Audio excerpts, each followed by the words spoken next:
Well, we didn't think that one through very well, did we? We're definitely getting back to the roots of the bums on a boat, just bloody go for it kind of philosophy. Little friendly advice for any of you newbies like us out there. Yeah! We did it!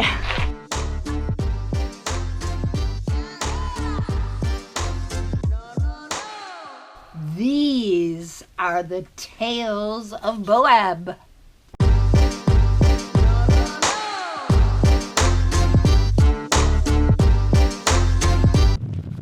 I don't know about you, but I'm ready to get this boat splashed. Let's go! All right, let's catch you up. We wired up our GPS and tried to turn it on, and we didn't have any power. We put this clamp on a negative terminal. Then what we did is we turned on electronics, which should normally give power to the GPS. And then we just wanted to see if we were actually getting power. And when that light turned on, that showed us that, okay, so we do have power from the battery to the control panel. So from here, we went further down the wire, and eventually we got to the fuse. Oh, careful there. Since we took everything apart, the fuse was sitting in water for a while. We replaced the fuse, and still we were having some issues. So we moved up and up the wire to new connections, cut the connections, cleaned them up, reattached them.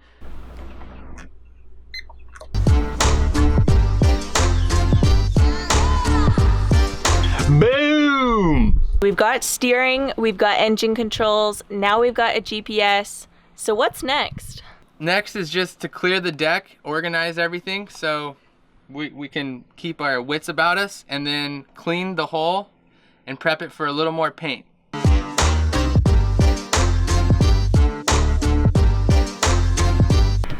We must give a massive shout out to Mantis.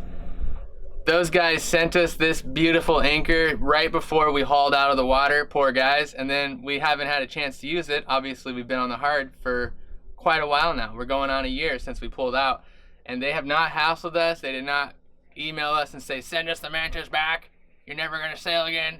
They're just letting it ride, so thank you, Mantis. Most of our viewers seem very concerned about Michael and I's well-being, and we're very grateful for that. And just recently, somebody who watches our episodes just showed up to the boat, and he is from Holland.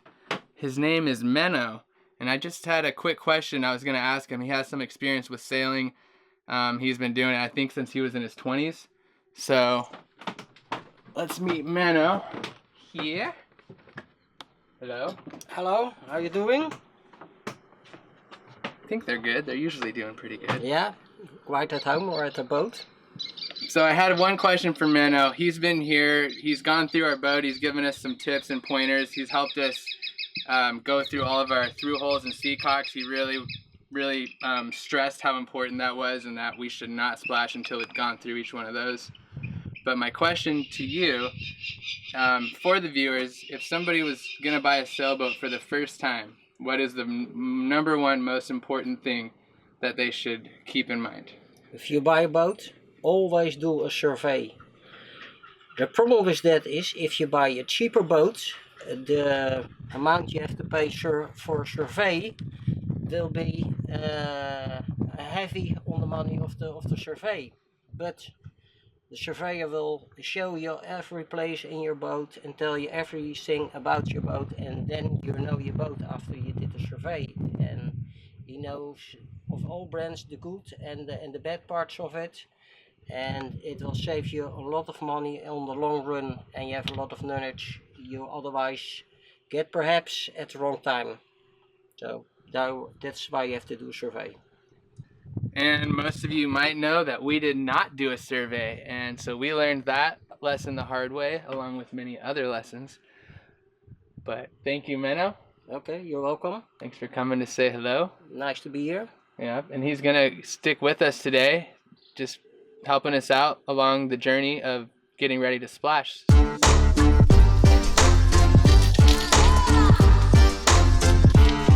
Michael is putting one of our Christmas presents to good use right now. This is actually coming in clutch because there's not a hose on the property that will reach here.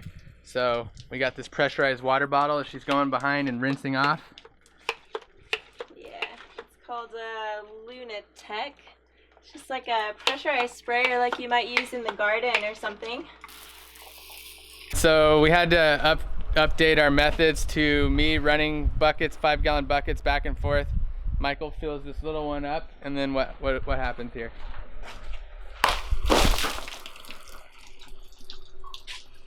I don't think she meant to get you guys wet. Sorry about that. There's going to be an early New Year's celebration here in the boatyard later this afternoon. That's what those tents are behind us, and everybody who's getting ready for the party is rocking out, so that's what that music is. And we have a reason to celebrate right now because we figured out how to get hoses to our boat. We've never really had water at the boat, we've just bucketed it in, but we had some help and we scrounged up enough hoses around the yard to come up with something that's gonna help us get it done. So this piece right here, this hose and this hose with the little hose in between, and we were able to reach all the way to the boat, so that's awesome.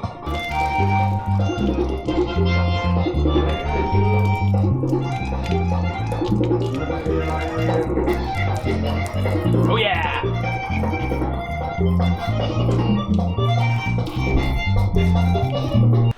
Michael's down below explaining to Mano our logic why we're going to use Scotch-Brite pads instead of sandpaper to rough up the hole before we paint it. And she just does a lot of reading, so I don't know exactly what her source was, but we can find out.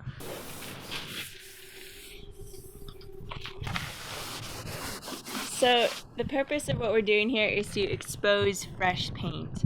We put this layer of ablative paint on in May, and it's had a lot of exposure to the elements, to dust, to other paint particles in the air, and it's been rained on a lot, so we're exposing some fresh paint, and we're actually taking off some of that old contaminated paint. What'll really get it off is when we rinse it with acetone, and then it'll be a super clean surface that's ready for new paint to adhere to it.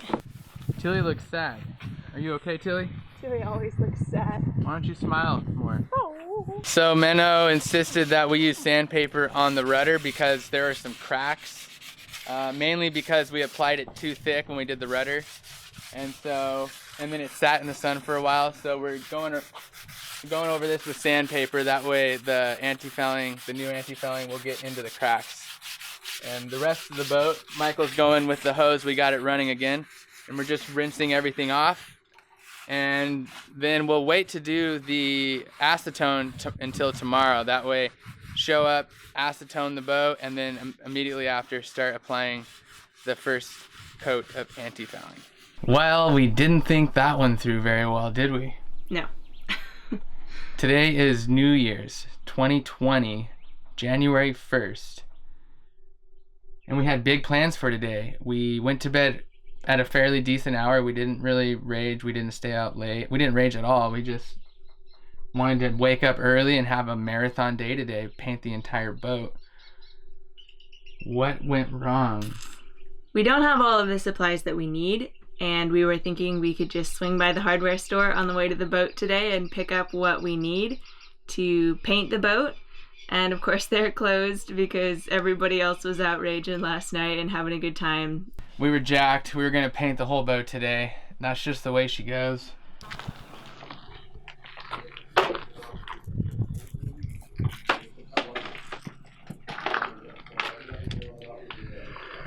You win some and you lose some. We started out today with a big loss, and we had our little plan. We weren't really loving it, and then it occurred to me, why not just scour the boatyard? They paint here, people paint all the time. Why not just try to find one? And then boom! That's all we need. We got that, and it's even got this nice little pole here, so the extender. And we only have one, but that's fine. We'll just take turns. We would ideally like to each have our own so we could just pump it out, but one is enough. So the plan continues, and we will in fact be painting the boat today. All right, while Jill's taping, I'm on the acetone duty. So we're just giving everything a final wipe down to get it nice and clean. I know this rag doesn't look super sparkly clean, guys, but don't worry, I did give it a nice wash in the washing machine last night, so it's clean.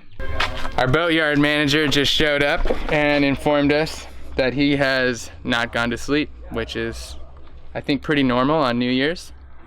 That was cool. So one thing that sticks out to us is during this whole boatyard adventure, I guess you can call it, we have gone back and forth on the spectrum of, I guess it's kind of hard to paint and talk. So hopefully the music isn't too loud. That's our boatyard manager jamming. So we've gone on the spectrum, we've gone back and forth on the spectrum of perfect and good enough. When we first pulled out, we were like, we're slapping a couple coats of paint on it and we're jumping in the water and we're gonna be out in 2 weeks. Well, it's going on a year now.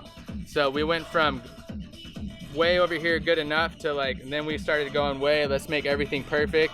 And now we're coming hopefully back somewhere in the middle where we're ready to splash. We acknowledge that there is a lot more we could do, but we do feel confident in the jobs we have completed.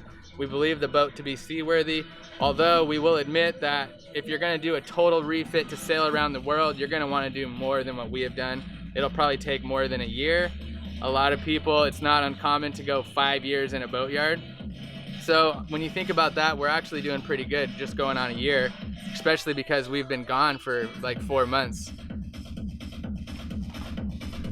So anyways, we just wanted to acknowledge that this is good enough, and some of you might be saying, well, what about this and that and the other? And we still have a couple jobs to do when we're in the water, but we've really narrowed our focus to get the things done that we need to get done to splash, get in the water, let's get fire under our butts. Between Joel and I definitely am the one who tends more towards perfectionism.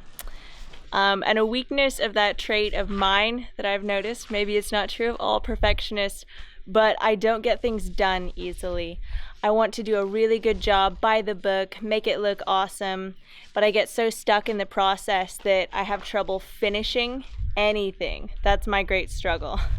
What we're doing right now, we just had a little snafu with the paint roller. We're definitely getting back to the roots of the bums on a boat, just bloody go for it kind of philosophy. We've taped this roller. We kind of tried to splint it because we snapped it off from the handle. Normally we'd love to go probably buy a new roller from the hardware store, but we kind of just said to hell with it. We're just gonna go for it. Well, no, it's not that. The place is closed. Well, yeah, we can't go to the hardware store today. I think we already mentioned that it's closed today, so that's not an option. But yeah, check it out. Check out what Joel is working with. There's kind of no point to having this extension on it because he's got his hand way up there. Well, It's working. Paint is finding its way from the can to the hull. So I have to say that this method is working. Yeah. Looks nice. Just bloody go for it. Right, babes? Yep.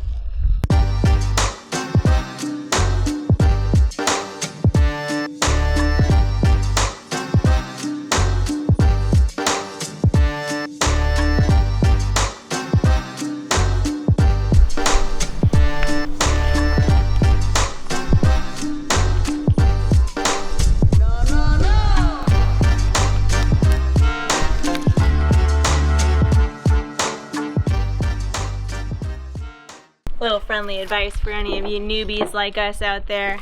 You definitely want to take the tape off like immediately after finishing your paint job, especially because it's the best part of any paint job, and because if you don't, you'll have to do it with the chisel like we did, and it will look really bad, and it will look like butt. Yeah! We did it! What a day, you guys. We marathoned it, and I'm actually shocked that we were able to paint the boat today. That was pretty awesome. We have a little bit more work to do. Once we get in the trailer and we have access to the areas that were covered up by the stands, we'll be able to do the barrier coat and the anti-fouling there. So that's gonna be like a 1 day thing where we add barrier coat, anti-fouling, anti-fouling, anti-fouling, probably 4 coats hopefully. We actually have a total of 4 coats on the entire boat. For any of you watching who aren't super experienced, who are looking to us for some advice or to figure out how to do it for yourself, it's important for us to mention that this isn't like the way that you should go about it. This was the best that we could do with our knowledge, with what we had available, and it's up to you to find your right way as well. Yeah, it's far from perfect. There's so many things we could have done differently, I'll admit better. But who's to say, and this is good enough for us. And we also owe a huge thank you. Like, firstly, to our patrons. There's no way that we would have been able to do everything that we are able to do in the boatyard without you guys. Yeah, exactly. So when we pulled out of the water, we had a very short budget, and we had a plan to just do as quickly as we can, spend as little money as we could possibly spend. And we dug into it. Things weren't great. And we had so much support from patrons, subscribers, even emails, advice, yeah, PayPal, and all this support came in when we hit our lowest low, and it changed our course where we were able to focus and try to improve on ourselves and try to do a better job on the boat than just slap some paint on, put some duct tape over some holes, and then call it and go. So we were able to go on that scale towards perfection a little bit, towards that side of things. But now you've seen that we've had to kind of go back towards our original style. We're finding our happy medium, and that's important. Yeah, but thank you so much. Our patrons have been clutch, and the subscribers, thank you. Thank you for joining us in this boatyard blues. This boatyard adventure. Boatyard adventure. It's so much better. Like, when you're on the home stretch, it turns into an adventure, not just a boatyard blues kind of session. If you liked this video, give it a thumbs up. If you didn't, don't worry about the thumbs up. Be honest. Yep. But we really hope you enjoyed, and we'll see you next week. We hope to be in the trailer at least, maybe in the water. You're rambling. Time will tell. Cut. You're rambling. These are the tales of Moab.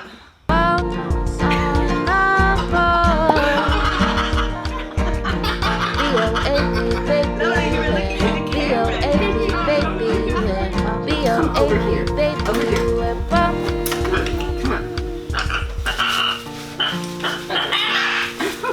Come on, Willie.